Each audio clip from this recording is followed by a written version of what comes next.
শ্রমিকের অধিকার ও হিস্যা আদায়ে সাভারে সংলাপের আয়োজন করেছে এনসিপি। সেখানে রয়েছেন আমার সহকর্মী মাহফুজুর রহমান নিপু।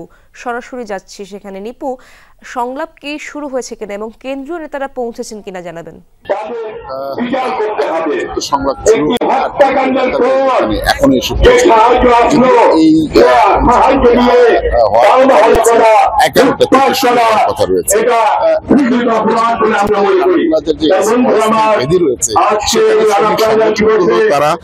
তারা শ্রমিক সংগঠনগুলো তারা শ্রদ্ধা নিবেদনের জন্য এসেছেন এবং অস্থায়ী যে বেদি রয়েছে সেই বেদিতে শ্রদ্ধা নিবেদন করেছেন কয়েকটি শ্রমিক সংগঠন।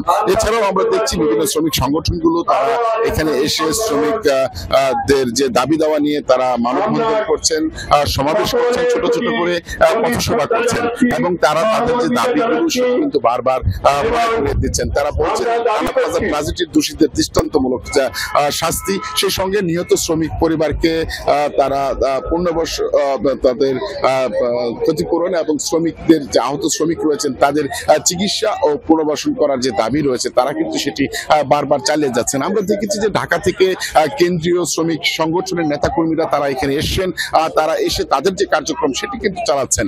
এখন পর্যন্ত আমরা দেখেছি যে বেশ কয়েকটি শ্রমিক সংগঠনই কিন্তু নিহত শ্রমিকদের শ্রদ্ধা নিবেদনের জন্য যে রানা প্লাজার সামনে যে অস্থায়ী একটি বেদি তৈরি করা হয়েছিল সেই বেদিতে শ্রদ্ধা নিবেদন করেছেন। আমরা অন্যান্য বছরের মতো এবারও কিন্তু দেখেছি যে এই একযুগ অতিবাহিত হলো। আজকে দেখেছি যে আইন শৃঙ্খলা রক্ষাকারী বাহিনী তারাও কিন্তু তাদের নিরাপত্তা দেওয়ার জন্য এখানে রয়েছেন। তো এখন পর্যন্ত আমরা যেটা জেনেছি যে জাতীয় নাগরিক পার্টি যেটি যে একটা আলোচনা করার কথা, তাদের যে আজকের শিরোনাম অর্থাৎ তা হলো 13 থেকে 24 সংস্করণ ও সংস্কার এবং শ্রমিকদের বন্দোবস্ত।